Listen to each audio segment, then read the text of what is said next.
Kaibigan, bago tayo magsimula, palike and subscribe po muna ako at pahit ng notification bell para ma-notify ko kayo sa lagay ng ating panahon. Maraming salamat po. Update po muna tayo dito sa binabantayan nating bagyong si Nika.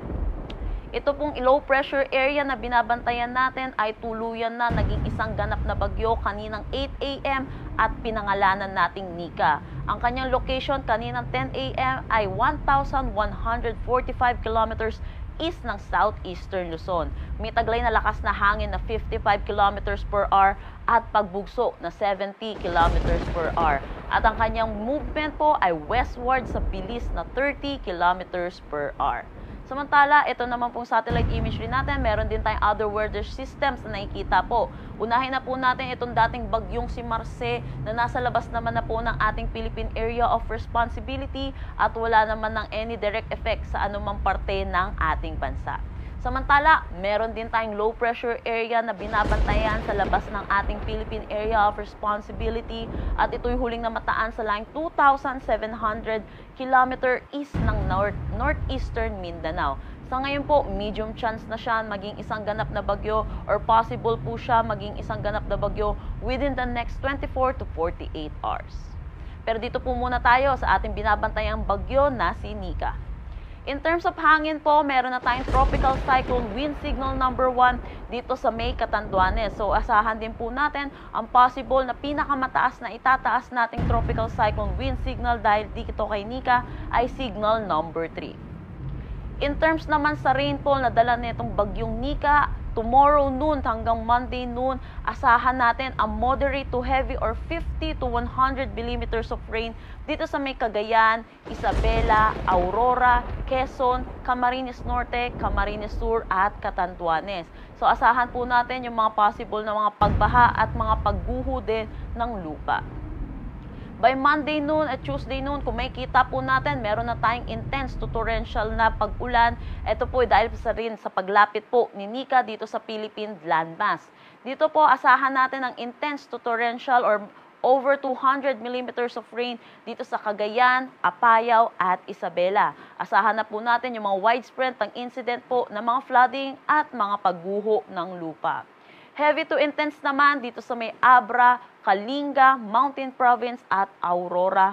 Moderate to heavy naman dito sa may Ifugao at Quirino or 50 to 100 millimeters of rain. So ay naabisuhan po natin ang mga kababayan na ugaliin po i-check ang ating mga social media pages at makinig po sa ating mga local government units.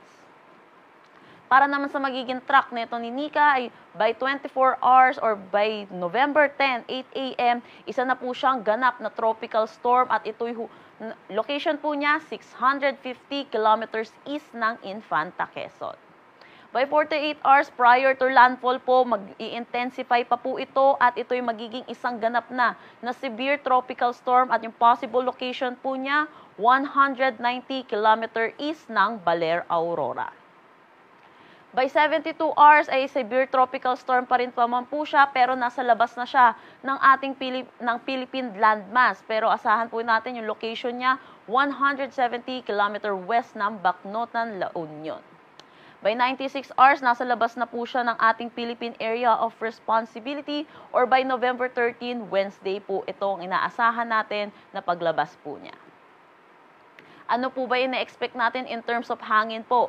Bagamat wala pa na tropical cyclone wind signal na nakataas sa anumang parte po ng Batanes, Northern Cagayan, kasama na ang Babuyan Islands at Ilocos Norte, asahan pa rin po natin ang malakas or mga pagbugso po ng hangin. Wala pa rin naman tayong nakataas na anumang gale warning sa ngayon sa anumang seaboards ng ating bansa.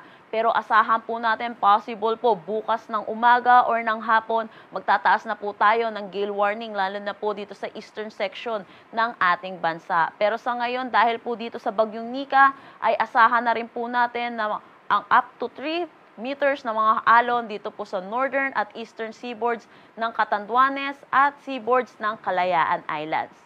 Up to 2.5 meters naman dito sa seaboards ng Isabela, Northern Aurora, Camarines Norte, Northern and Eastern seaboards ng Polillo Island, Northern Samar, Northern seaboards ng Camarines Sur, at Eastern seaboards ng Albay at Sorsogon. Up to 2 meters naman po dito sa nalalabing bahagi ng seaboards ng Cagayan Valley, seaboards ng Ilocos Region, western seaboard ng Zambales, Bataan, sama na ang Lubang Island, Occidental Mindoro, Calamian Islands, kasama mainland Palawan, eastern seaboard ng Camarines Sur, eastern Samar at Dinagat Island.